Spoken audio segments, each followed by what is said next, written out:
मंदिरामध्ये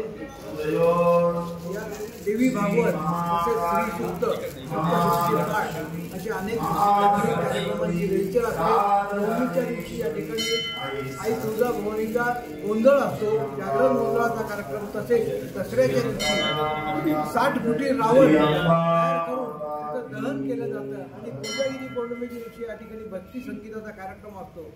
गंगापूरचे सर्व रहिवासी या सर्व कार्यक्रमामध्ये अतिशय उत्साहाने सहभागी होतात आणि तुळजाभवानी मंदिर सर्व कार्यकर्ते यामध्ये उत्साहाने सहभागी होऊन या कार्यक्रम यशस्वी करण्यासाठी तत्पर असतात।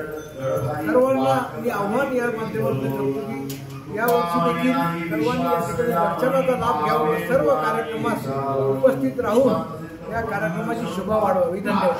नमस्कार मित्रांनो, मी आहे तुळजाभवानी मंदिर, गंगापूर रोड। अतिशय कार्यक्रम भरगच्च 9 दिवसाचे असतात। संध्याकाळी 7:30ला आरती करतायत।